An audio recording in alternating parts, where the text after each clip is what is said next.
தர்மசாஸ்தா கோயில் அருகே சிறுவர்கள் இருக்கிறார்கள், அவர்களிடம் கேட்போம். பிள்ளைகளை, உங்கள் பேர் என்ன? எஸ் சஞ்சய். சரி, உங்கள் பேர்? ஆரின்ஸ். சரி, நீங்கள் ஒரு திருக்குறள் சொல்லுங்கள் பார்க்கலாம். நன்றி மறப்பது நன்றென்று, நன்றல்லது அன்றே மறப்பது நன்று. சரி, அதனுடைய பொருள்? ஒருவர் செய்த தீமையை அன்றே மறப்பது நல்லது, ஒருவர் செய்த நன்மையை ஒருபோதும் மறக்காமல் இருப்பது அதை மிகுந்த நல்லது. சரி சரி சரி, மிக்க மகிழ்ச்சி. இனி வேற பாட்டுகளோ கதைகளோ தெரியுமா? தெரியும். சரி, சொல்லுங்கள். புல்வெளி எல்லாம் பூக்காடாகி புன்னகை செய்த பொற்காலம், கல்லை கூட காவியமாக்கி கட்டி நிறுத்திய கலைக்கூடம், அன்னை நாட்டின் அமுத சுரபில் அந்நிய நாடுகள் பசி தீர, அண்ணால் காந்தி சின்ன கைத்தடி மேற்கோளாக புதுமைகள் செய்த தேசம் இது, பூமியின் கிழக்கு வாசல் இது. இது எழுதின ஆசிரியர் பாரதியார். பாரதியார் இல்லையா? சரி சரி சரி, கதை அருமையாக இருந்தது. வேற என்ன கதைகள் தெரியுமா? தெரியாது. சரி சரி, மிக்க மகிழ்ச்சி.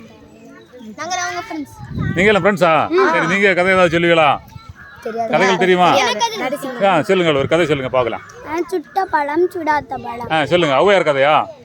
சொல்லுங்க, அந்த கதை. ஒரு ஊர்ல ஒரு பாட்டி எல்லாத்தையும் பார்த்து ஒரு பாட்டு பாடிட்டு வந்தான்.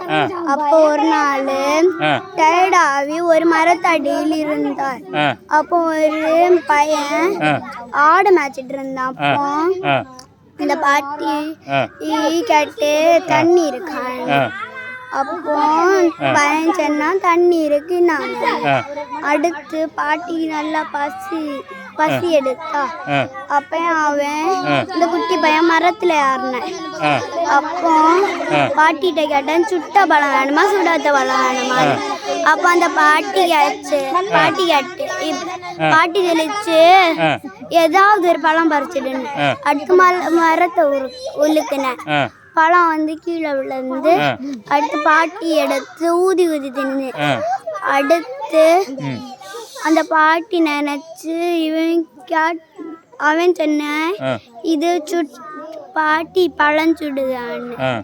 முடிந்து. அப்படியா? அப்படி இல்ல. அந்த பாட்டி யாரு? பாட்டிக்கு பேர் என்ன தெரியுமா? பாட்டிக்கு பேர் தெரியாது. அந்த பையனை பேர் தெரியுமா? சரி, அந்த பாட்டியோட பேர் தான் ஔவையார்.